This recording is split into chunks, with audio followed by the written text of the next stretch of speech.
Welcome to the deep dive. For those of you joining us today, you're likely here because, well, as a learner, you're always on the hunt for those profound aha moments. Right, those shifts in perspective. Exactly. You want to understand the underlying mechanics of the world without having to wade through, dense academic literature. Yeah, which can be a lot. It really can. And today, we are looking at a concept that will honestly force you to question the very fabric of your own mind. It's a big one. It is.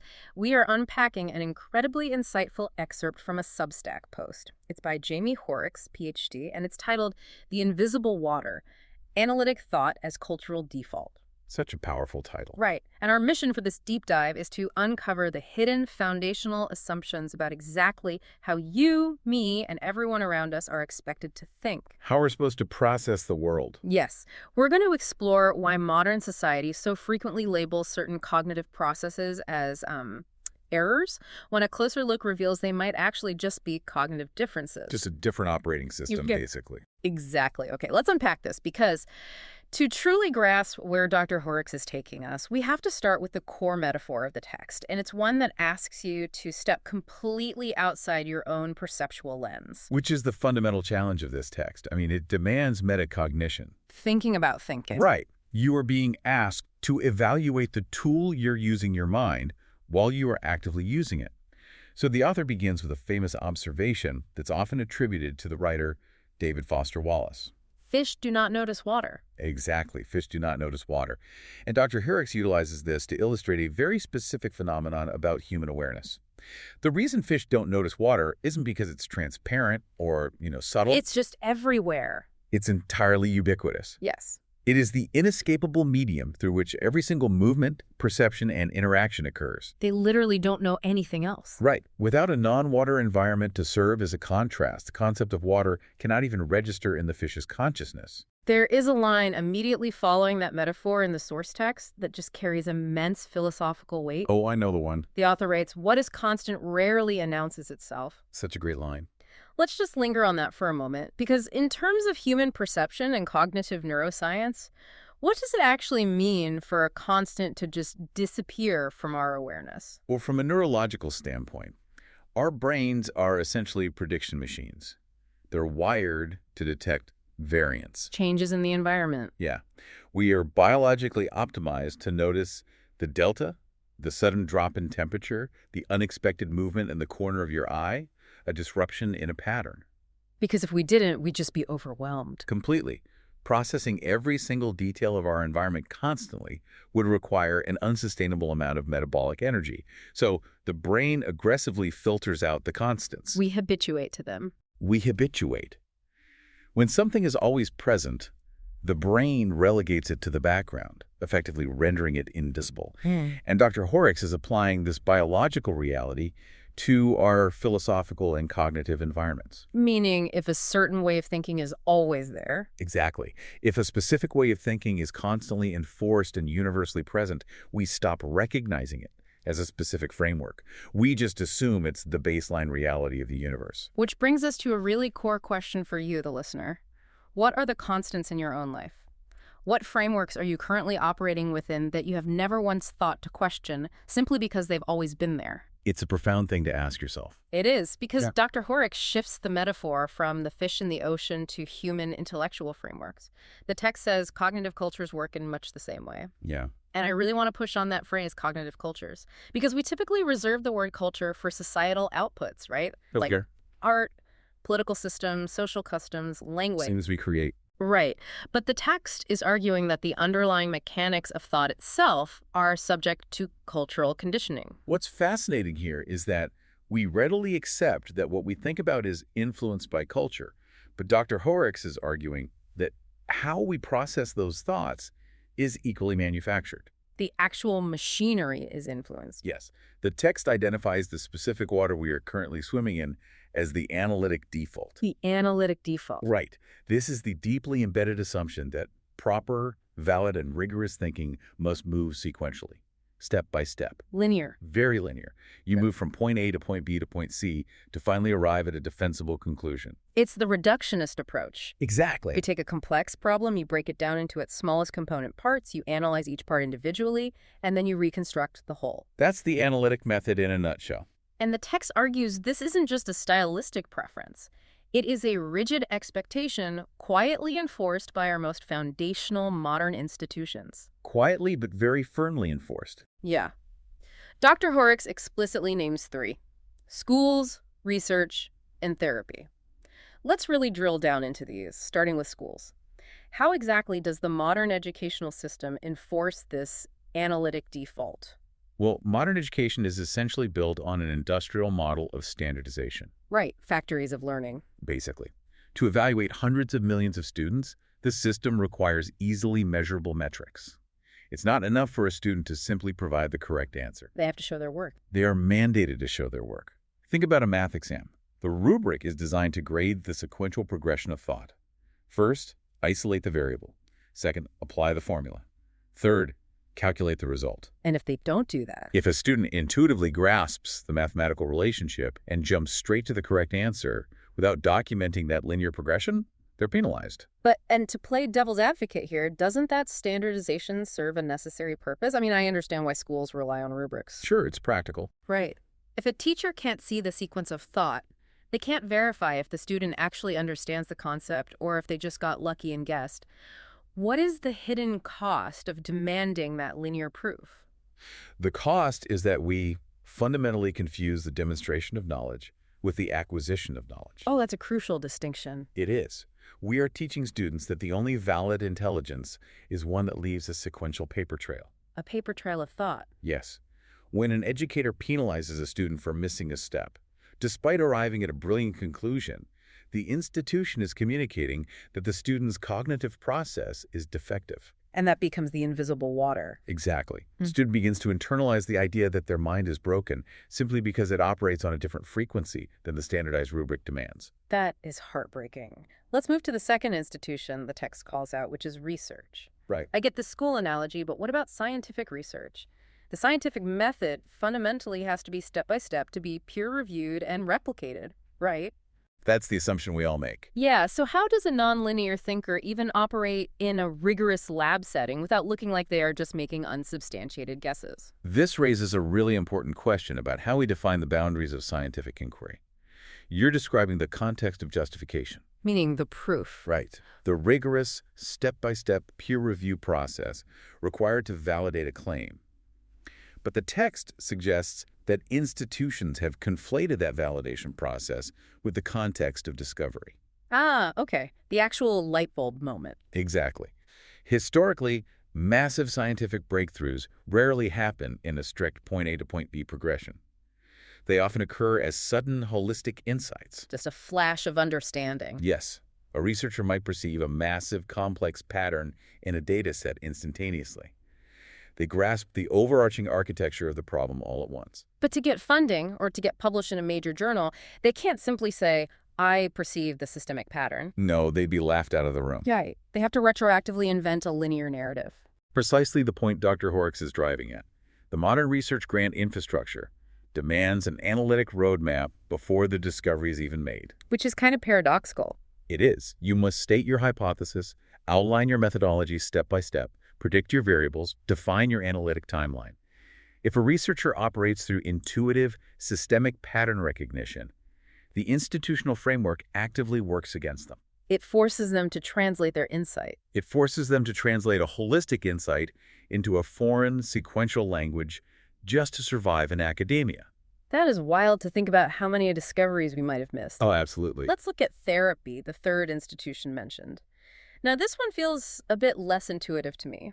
Therapy is theoretically a space for healing and open exploration. How does the analytic default infiltrate the therapeutic process? Well, consider the dominant psychological paradigms of the last few decades, particularly modalities like cognitive behavioral therapy. CBT. Right, CBT. These frameworks are highly analytic. They require the patient to sequentially map out their internal landscape.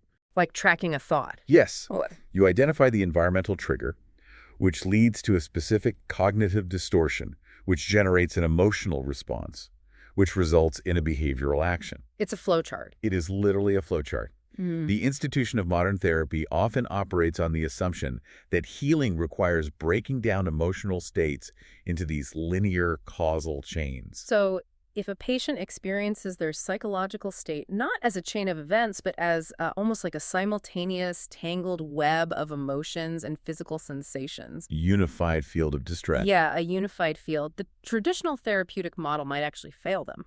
It frequently does. A patient who processes their internal world holistically might really struggle to isolate the trigger or map the sequence. Because it didn't happen in a sequence for them. Exactly. In the invisible water of the analytic default, this patient might be clinically labeled as lacking insight. Or resistant. Resistant to treatment, non-compliant. The institution interprets the inability to perform step-by-step psychological analysis as a pathology. A failure of the patient. Right, a failure of the patient, rather than recognizing it as a limitation of the analytic framework itself. Here's where it gets really interesting. Because the text doesn't just critique the analytic default. It provides a vocabulary for the alternative. Yes, it gives it a name. Dr. Hoerricks introduces whole first or gestalt cognition. Let's define this rigorously. What does it actually mean to process the world in a gestalt manner, entirely outside of these step-by-step institutional demands? Gestalt cognition is essentially high-level, simultaneous pattern recognition. Simultaneous being the key word. Yes. Instead of processing variables sequentially to eventually build a larger picture, a whole first thinker perceives the macro architecture of a system instantaneously. They see the forest before the trees? Exactly. They grasp the synthesis before analyzing the components. In cognitive science, this is often associated with a higher reliance on right hemisphere processing, which deals with context, relational dynamics, parallel processing. As opposed to the left hemisphere. Right. The left hemisphere's serial-focused attention. To ground this in a real-world professional context, imagine a complex corporate restructuring. Okay. The analytic thinker would approach it by auditing each department one by one, reviewing the spreadsheets, analyzing individual quarterly metrics, and eventually compiling a massive report to determine if a merger is viable. And the Gestalt thinker operates entirely differently in that exact same scenario. How so? They might walk into a cross-departmental meeting, observe the interpersonal dynamics, synthesize the disparate cultural philosophies of the teams, and instantly realize the merger will fail due to deep systemic incompatibilities. Just from taking in the room. Right. They process the emotional, financial, and structural variables simultaneously. But when the board of directors demands a 50-page, step-by-step risk analysis to justify that intuition, The Gestalt thinker is stuck. they are at a severe disadvantage. They are being asked to serialize a parallel process. And when they can't easily translate that simultaneous systemic understanding into a sequential spreadsheet, the corporate institution does exactly what the school, the lab, and the therapist do. It dismisses the insight. It views the lack of a linear paper trail as a lack of rigor. It labels it an error. It labels it an error. If we connect this to the bigger picture, Dr. Hoerricks is exposing a massive systemic inefficiency in how we harness human capital. How so?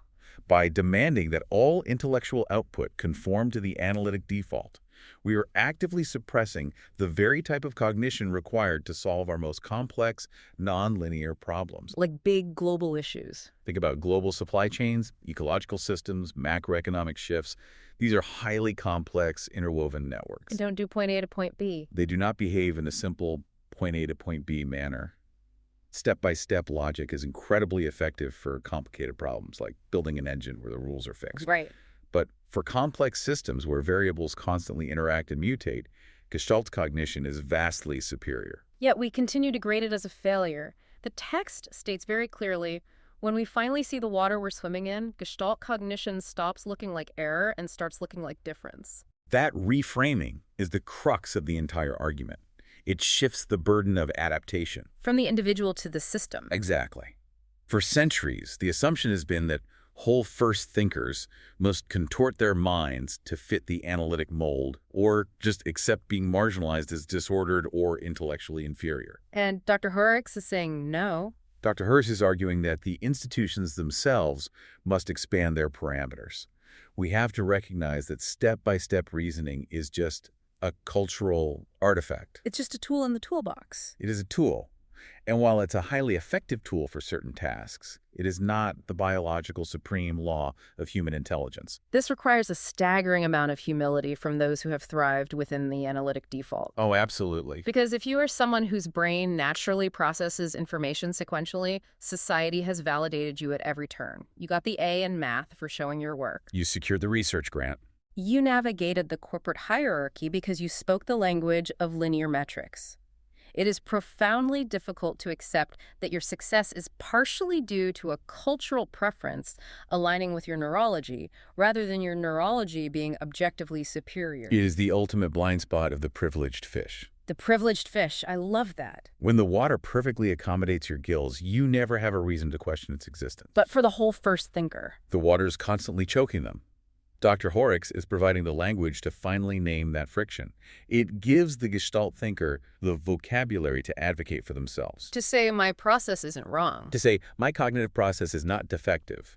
It is simply operating outside your cultural default. So what does this all mean for you, the listener? I want you to actively apply this to your own history. Think about your past academic or professional struggles. We've all had them. Have you ever been penalized, formally or informally, because you arrived at a correct, innovative solution but couldn't adequately retrace the sequential steps to satisfy a manager or a professor? Did you internalize that as a personal failure? Exactly. Or perhaps you are on the other side of this dynamic. Are you a manager or a team leader who strictly enforces an analytic workflow? Have you been dismissing the intuitive, systemic insights of your colleagues simply because they don't format their ideas into your preferred linear structures? That's a tough question to ask yourself. It is, but how much intellectual potential is your organization squandering because it refuses to acknowledge the invisible water? Recognizing this dynamic is incredibly liberating. Yeah. It allows us to move away from a deficit model of human cognition. A deficit model, meaning focusing on what's missing. Right. Instead of trying to fix the whole first thinker to make them more analytic, we can start designing environments that actually leverage their unique systemic capabilities. Building a better ecosystem. We can pair the gestalt visionary who sees the macro architecture with the analytic integrator who can build the step-by-step bridge to get there. That sounds like a powerhouse team. It is. But that synergy is entirely impossible as long as one cognitive style is viewed as the objective truth and the other is viewed as an error. It is a complete paradigm shift in how we evaluate intelligence. So let's synthesize the crucial takeaways from Dr. Hoerricks' work before we wrap up. Sounds good. The foundational insight is that the way we are taught to process thoughts analytically, sequentially, step by step is not a universal law of nature. It is a cultural default. It is a cultural default. It is the invisible water that permeates our schools, our research institutions, and our therapeutic models. And because this water is ubiquitous, we have systematically mistaken alternative cognitive styles, specifically whole first or gestalt cognition, as fundamental errors in processing. But by stepping back and acknowledging the water, we strip away the pathology. We realize that nonlinear thinking isn't a mistake. It is a vital, necessary difference that is perfectly adapted for complex, systemic problem solving. And by giving a name to that invisible water, Dr. Hoerricks equips us with the tools to finally dismantle it. We can begin to build cognitive cultures that are actually pluralistic. Cultures that validate the full spectrum of thought. Cultures that validate and utilize the full spectrum of human intellectual processing. It is a brilliant piece of writing that fundamentally alters how you view the minds around you and, perhaps more importantly, how you view your own mind. Definitely changes your perspective. But as we conclude this deep dive, we want to leave you with one final provocative thought to turn over in your head. Something to mull over. We have spent this entire time dissecting the invisible water of analytic thought, a constant so deeply embedded we forgot we invented it. We did invent it. If the very way we have been taught to process thought step by step is just a cultural artifact, what other invisible waters might be shaping our understanding of reality completely undetected right at this very moment? It makes you wonder. What other constants are you swimming in today that are quietly dictating what you believe is possible? Thank you for joining us on this deep dive. Keep examining the frameworks around you, keep pushing against the defaults, and keep learning. Until next time.